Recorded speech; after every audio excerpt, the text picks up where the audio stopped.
அன்பே சிவம் மனமே குரு என்றுணர்த்திய குருவே போற்றி. எனக்குள் இறைவனை உணர வைத்த குருவே போற்றி.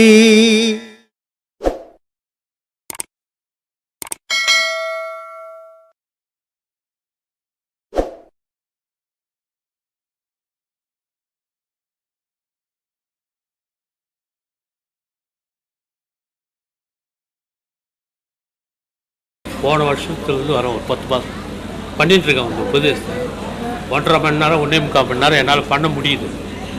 இதில் ஒரே ஒரு என்னுடைய கேள்வி என்னன்னா, இந்த பண்ணும்போது நினைவு ஏதாவது வந்துக்கினே இருக்குது. இது நான் பண்ணுறது சரியில்லையா, இல்லை இந்த மனசை கொல்லவே முடியாதா? 10 மாதமாக பண்ணிகிட்ருக்கேன் 4 பாடத்தையும். பண்ணுறதெல்லாம் சரியில்லாதெல்லாம் பண்ண மாட்டேன், பண்ணுறதெல்லாம் சரியாக தான் பண்ணுவேன். ஆனால் இந்த நினைவுகள் உடல் இருக்கிற வரைக்கும் நினைவுகள் வந்ததுனால, ஆனால் அந்த நினைவுகளை நீ கட்டுப்படுத்தணும்னு நினைக்கக்கூடாது. சரி, கட்டுப்படுத்தணும்னு நினச்சிட்டீங்கன்னா அது திரும்பி திரும்பி ஜாஸ்தி ஆகிக்கினேன். சரி, அது பாட்டுக்கு அது மறந்துடும். சரி சார். நீ நீ செய்கிறது என்ன, அது மட்டும்தான் உன் ஞாபகத்தில் இருக்கும். சரி, எனக்கு இந்த நினைவு வரக்கூடாது, அந்த நினைவு வரக்கூடாதுன்னு, ஒரு நினைவு வரக்கூடாதுன்னா 1000 நினைவுகள் வந்துக்கினே இருக்கு. ரமண மகரிஷியினுடைய சீடர் ஒருத்தர், அவர் வெளிநாட்டுக்காரர். அப்போது அவர் காசியெல்லாம் போய் கூட உபதேசம் வாங்கினார். அவருக்கு நினைவுகள் நிற்கலை, திரும்பி திரும்பி நினைவுகள் வந்துக்கினே இருக்குது. இப்போ ரமணர்கிட்ட உபதேசம் வாங்குறாரு.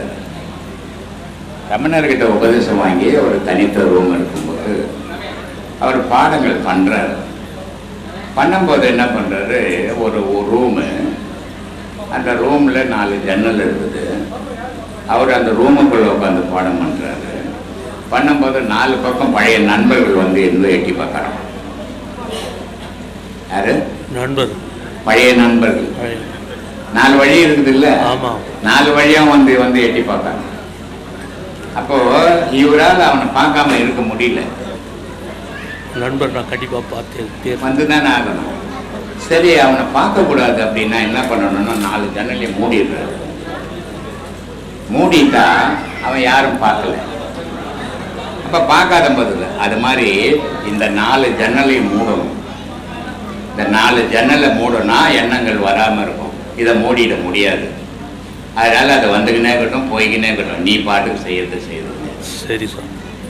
இன்னொரு கேள்வி சார், நீங்கள் சோழ விந்தை பார்க்க முடியும், சூட்சும விந்தை பார்க்க முடியாதுன்னு சொன்னீங்க. அப்போது அந்த டாக்டர் நீங்கள் சொல்கிறீங்க மரண தருவாயில் டாக்டர் கண்ணு திறந்து பார்க்குறாருன்னு சொல்லியிருக்கீங்க. அது என்ன தான் அவர் திறந்து பார்க்குறாரு? விந்துவை பார்க்குறாரு. அவருக்கு தெரியும், ஆனால் நம்மளுக்கு தெரியாது. ஒரு மனுஷனுக்கு விந்து இல்லைன்னு சொன்னால் உயிர் இருக்காது. ஆமாம். விந்து 2 விதமான விந்துக்கள் இருக்குது. ஸ்தூல விந்துன்னு ஒன்று இருக்குது, சூட்சும விந்துன்னு ஒன்று இருக்குது. ஸ்தூல விந்துன்றது நீரும் காற்று மண் கலந்தது ஸ்தூல விந்து. சூட்சும விந்து சத்தம் நெருப்பு காற்று சேர்ந்தது சூட்சும. இந்த சூட்சும விந்தை பார்த்து இதை காப்பாற்ற முடியும், காப்பாற்ற முடியலன்னு டாக்டர் முடிவு. அவருதால தான் பார்க்க. சாமி சங்கடா சதுர்த்தின்றாங்களே, அதோடைய பொருள் என்ன? போய் கேளுங்க. சரி சார். உயிரும் உடலும் ஆன்மா 3 தனித்தனியாக ஒன்றாங்களா? உன் கை கால் மூஞ்சி எல்லாம் ஒன்றா இருக்குதா தனித்தனியாக இருக்குது? ஒன்றா தாங்க. யாருக்கு ஒன்றா இருக்குது? கை ஒரு உடலுக்குள்ளே இருக்குங்க. ஒரு உடலுக்குள்ளே தான் எல்லாமே இருக்குது. தனித்தனியாக தான் ஒன்றா இருக்குதா? தனித்தனியாக தாங்க. அதே மாதிரி அதுவும் தனித்தனியாக. சரிங்க ஐயா. இப்போ யோக மூலயமா இறைவனை அடைய முடியுமா, பக்தி மூலயமா அடைய முடியுமா? மனசு மூலியமா தான் அறிய முடியும். சரிங்க, அதுதாங்க. இங்கே யோகம் கற்றுக் கொடுக்கறதால எல்லாரும் போய் இறைவனை சேர முடியும். சரிங்க. அவனுக்கு அந்த வைராக்கியம் வேணும். அது இல்லாதவனால போக முடியாது. எதை கற்றுக் கொடுத்த கடவுள் சொல்லி கொடுத்தவட போக மாட்டான். சரிங்க. நானும் நிறைய சித்தருங்களோட இடத்துக்குலாம் போயிட்டு வருவாங்க ஐயா. சித்தருங்களுக்கு ஐயா அது சொல்லுங்க, அங்க போனா உங்களாண்ட வந்து ஒரு வாட்டி நானு இது வரைக்கும் சித்தர்கள் பார்த்தது இல்ல, பாக்கலங்கய்யா. நானும் பாக்கல, எனக்கு கூட ஆசை வருது இல்ல நம்ம கூட சித்தரை அப்படி இல்லைங்க. நானும் அங்கெல்லாம் போய் வணங்கிட்டுலாம் வந்திருக்கேன். இங்க வந்து போன மாதிரி ஒரு மன அமைதி எங்கேயும் வரலங்கய்யா. அதுக்காக தான் சொல்லலான்ட்டுங்கய்யா. அன்னைக்கு நான் வந்தேன், நீங்க எல்லாம் போயிட்டு இருந்தாங்க. நீங்க என்ன ஆசீர்வாதம் பண்ணப்ப என் கனவுலயே நீங்க வந்த மாதிரி இருந்ததுங்கய்யா. அதுக்காக தாங்கய்யா. ம், சரிங்க. இப்போ நாங்கள் சிவ பூஜை பண்ணுறதுனால இறைவனை அடைய முடியுன்றீங்களா? அது உனக்கு தான் தெரியணும். சரிங்க, ஏன்னா நான் பண்ணுறது இல்லை. சரிங்க ஐயா. சிவ பூஜை பண்ணாமல் உலகத்தில் ஒரு உயிரினம் கூட கிடையாது. சரிங்க ஐயா. ஆனால் சிவ பூஜை சிவம்ன்றது என்னது? சிவம்னா என்னது? ஜோதி ஸ்வரூபமா? ஆமாங்க. சிவம் என்ன? லிங்கம், லிங்க ரூபத்தில் இருக்கு. அதுவா சிவம் பூஜை? அது யார் செய்தது? எதுங்கய்யா? அந்த லிங்கத்தை யார் செய்தது? தெரியலங்கய்யா. மனுஷன் தானே செய்தா? ஆமாங்க. சிவத்தை மனுஷன் செய்ய முடியுமா? முடியாதுங்கய்யா. அப்புறம் எப்படி அதை சிவ பூஜைன்ற? எல்லாரும் சொல்றத நான் அதுக்காக தாங்க கேட்டு, முன்னோர் சொன்னதை நீ சொல்லி. அப்படி இல்லையா, முன்னோர் வழியா சொல்றாங்க, அதுபடியா நடந்துட்டு வருதுங்க. அதை சொன்னாங்க, அதை செய்து போக முடியுமா? அதுக்காக தாங்க ஒரு தெளிவடையலான்ட்டு தாங்க வந்திருக்கேன். கடவுளை அடையணும்னு நினைக்கிறவனுக்கு முதல்ல மனசு இருக்கு.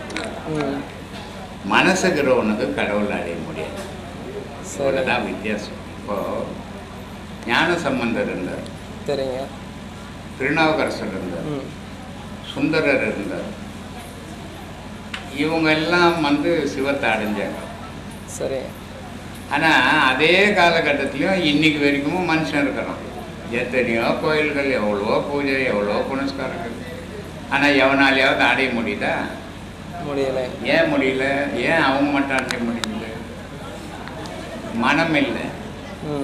கோவிலில் செய்யறது தொழில், சரி, தொண்டு கிடையாது. தொண்டா சரிங்க? ஆமாங்க, யாரும் இல்லைங்க. நாங்கள் தான் வழிபாடு. முதல்ல லிங்கம் மட்டும்தான் அங்கே இருந்தது. அது வருஷம் கணக்கில் இருக்குது. புதுரா அந்த இடத்த க்ளீன் பண்ணி அப்படி என்ன ஆகிட்டு கோவிலில் தொண்டு செய்யாத, தொழில் செய்ய ஆரம்பிச்சிட்டாங்க. தொண்டு செய்யாது. ஆனால் அவங்கெல்லாம் தொண்டு செய்தாங்க.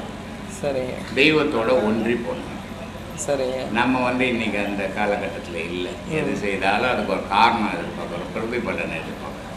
அந்த பிரதிபலனை எதிர்பார்க்கும் போது கடவுளுக்கும் நமக்கும் நெருங்கிய தொடர்பு இல்லாமல் அருந்து போயிடும். ஆனால் அவங்க அப்படி பண்ணதில்லை. தூரம் இருந்த கடவுளை மனிதனோட ஒட்ட வச்சுக்கினாங்க. அதனால் அவங்களால முடிஞ்சது. அதனால் சிவ பூஜை பண்ணுறதும் சரி, எந்த பூஜை பண்ணாலும் சரி, அது மன நிறைவுக்கு பண்ணுறது. சரிங்கய்யா.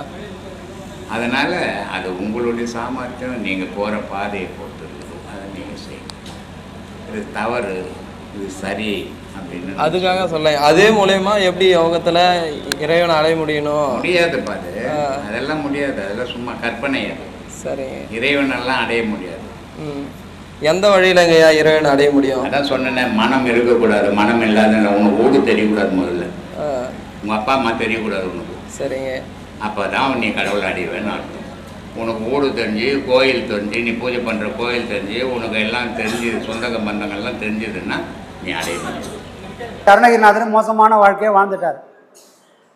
இனிமேல் வாழக்கூடாதுன்னு அவர் ஒரு முடிவு எடுத்துட்டார். நாம் கூட அப்படி ஒரு முடிவு எடுப்போம் அப்பப்போ.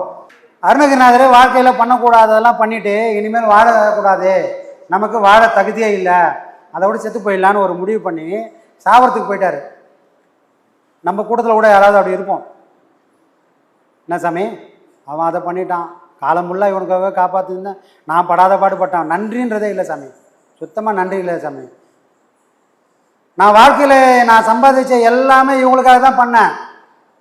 ஆனால் அந்த நன்றியை கொஞ்சம் கூட நினச்சி பார்க்காம என்ன சாப்பாட்டில் இருக்கிற கருவேப்பிலை மாதிரி தேவைப்படும் போது யூஸ் பண்ணிவிட்டு தூக்கி ஓரம் வச்சிட்டாங்க சாமி. இனிமேல் நான் எதுக்கு வாழணும், நான் செத்தே போகிறேன்னு நிறைய பேர் அந்த மாதிரிலாம் யோசனை பண்ணுவாங்க. அவங்களுக்கெல்லாம் அருணகிரிநாதரோட வாழ்க்கை ஒரு பாடம். பண்ணக்கூடாத தப்பெல்லாம் பண்ணிவிட்டு நமக்கு புத்தி வந்தால் எங்கே தேடி போனோம்? எங்கே தேடி சாமி போனோம்? புத்தி வந்தவன் எதை தேடி போவான்?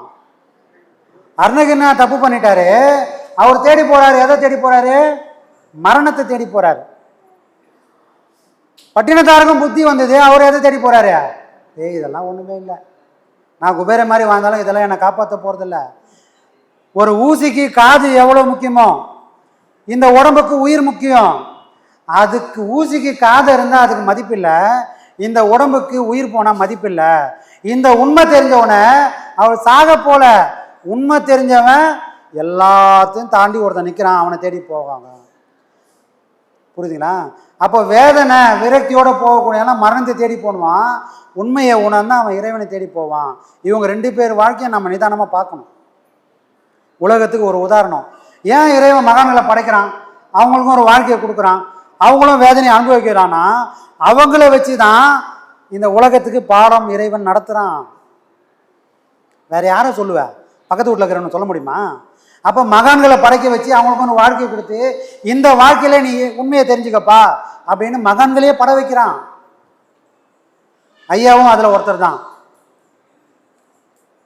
அவரை இந்த உடலாக பார்த்தவங்க போல, என்னங்க அன்னைக்கு பார்த்த நல்லா இருந்தார், 6 மாதம் பொத்து வந்தால் உடம்புலாம் திறந்து போச்சு அப்படின்னு.